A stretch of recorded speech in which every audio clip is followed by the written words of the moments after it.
जीतन मांझी को कौन कहता है कि मुख्यमंत्री है? ये बड़ा मुख्यमंत्री हैं। आप भी तो इसी तरह से ढुलमुल नीति कर करके पलटू राम बन करके आज सत्ता में हैं। 2014 में चुनाव जब हार गए तो सब जगह से थू होने लगा कि आप इस्तीफा दो, इस्तीफा दो। आप समझा था कि जीतन मांझी अनुसूचित जाति में भूया मुसहर का लोग है। अब भूया मुसहर लोग बहुत सीधा होता है कि जो वो कहें वो करें, और 2 महीना तक सचमुच में हमने किया। बाद में आप ही लोगों ने कहा कि जीतन मांझी रबर स्टैंप है, जीतन मांझी रिमोट से चलता है। तो फिर हम अपना काम शुरू किया तो उनका पेट में दर्द होने लगा। विधानसभा में भी बोलने का मौका नहीं दिया, और आज यहाँ पर बाबा का मूर्ति पर माल्यार्पण करने से भी रोका गया। एक तरह से दिवालियापन हो गया है उनका दिमाग का। ऐसे लोगों को मुख्यमंत्री उन्होंने 68-69 में प्राप्त किया, और जीतन मांझी 66 में डिग्री ऑनर्स के साथ आया है। कहने का मतलब कि कम से कम विधानसभा में चुने हुए छोटे बड़े कोई भी हो, सभी माननीय सदस्य हुआ करते हैं। उनके प्रति आदर सूचक शब्द निकालना चाहिए। लेकिन नीतीश कुमार ने तलाक की बातें की और कहा कि जीतन मांझी को कौन कहता है कि मुख्यमंत्री है?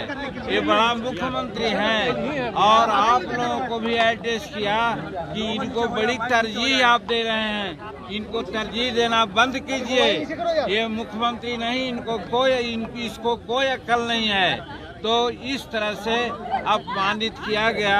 हम समझते हैं कि वो जीतन मांझी का अपमान नहीं है, सभी बिहार और हिंदुस्तान के जो दलित लोग हैं उनका अपमान उन्होंने किया।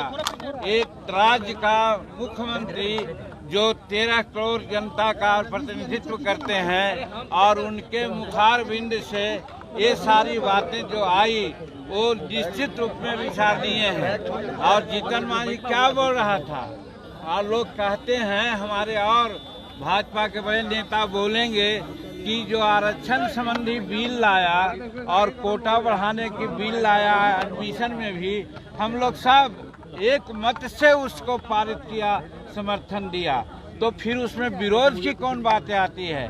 सिर्फ हमने ये कहा कि बाबा भीमराव अंबेडकर जब संविधान लागू करने की बात हुई और आरक्षण देने की बात हुई तो उन्होंने कहा था कि 10 वर्षों में समीक्षा होनी चाहिए। हुजूर, आप 18 वर्ष व्यतीत कर दिए, आपके छोटे बड़े भाई भी 15 वर्ष मुख्यमंत्री में रहे। आखिर क्यों नहीं इसका समीक्षा हुआ? और हम बताते हैं कि 16% कोटा हमको होना चाहिए था। अगर आज जांच किया जाएगा तो वो 7 या 8% से ज़्यादा नहीं है। दूसरी बात हमने बोला कि यहाँ के जो पदाधिकारी हमारे शेड्यूल कास्ट के हैं उनके लिए 1971 में ही रोस्टर लागू है, और रोस्टर लागू होने के उपरांत 16% प्रमोशन में आरक्षण मिलना चाहिए। लेकिन आज हमारे शेड्यूल कास्ट और शेड्यूल ट्राइब्स के पदाधिकारियों की गिनती अगर की जाए तो 3.7% उनका प्रतिनिधित्व है। एक शताब्दी में पूरा होगा। माननीय मुख्यमंत्री जी, हमको ये बताइए और इसकी समीक्षा कीजिए, इसके लिए आयोग बनाइए और कोई कार्यक्रम अपनाइए। इतने ही कहने पर वो भड़क गए कि इसको कुछ आता है, इसको हमने मुख्यमंत्री बनाया। हम कहते हैं कि आपको भाजपा ने मुख्यमंत्री बनाया, अब भाजपा को धोखा दे करके अब आप राजद में आए हैं, राजद ने मुख्यमंत्री बनाया। आप कहाँ मुख्यमंत्री बने हैं? आप भी तो इसी तरह से ढुलमुल नीति कर करके पलटू राम बन करके आज सत्ता में हैं। और जीतन मांझी को आप अपना स्वभाव से नहीं बनाया था। आप समझा था कि जीतन मांझी अनुसूचित जाति में भूया मुसहर का लोग है। अब भूया मुसहर लोग बहुत सीधा होता है, हम इसको बना देंगे तो जो कहेंगे वो करेगा। क्योंकि 2014 में चुनाव जब हार गए तो सब जगह से थू होने लगा कि आप इस्तीफा दो, इस्तीफा दो। तो इस्तीफा न दे करके एक ऐसे मुलायम आदमी को बनाने का कोशिश किया कि जो वो कहें वो करें, और 2 महीना तक सचमुच में हमने किया।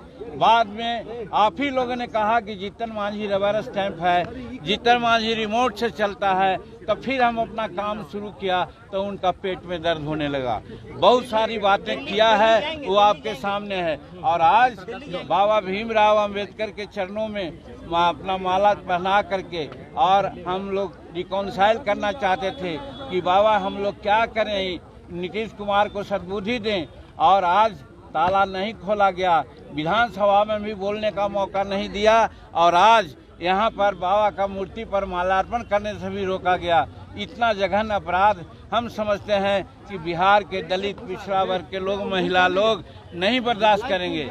और ऐसा ये न किए हैं तो हम लोग छठ के बाद दिल्ली के जो हम राजधानी है वो राजघाट में भी महात्मा गांधी के सामने भी हम लोग प्रार्थना करेंगे कि नीतीश कुमार को सद्बुद्धि दे। और लोगों से कहेंगे कि ऐसे आदमी जो दिमागिया पल माने एक तरह से दिवालियापन हो गया है उनका दिमाग का, ऐसे लोगों को मुख्यमंत्री के पद पर रहने का कोई हक नहीं। इसके लिए भी जरूरत पड़ी तो कानूनी कार्रवाई भी हम लोग करने को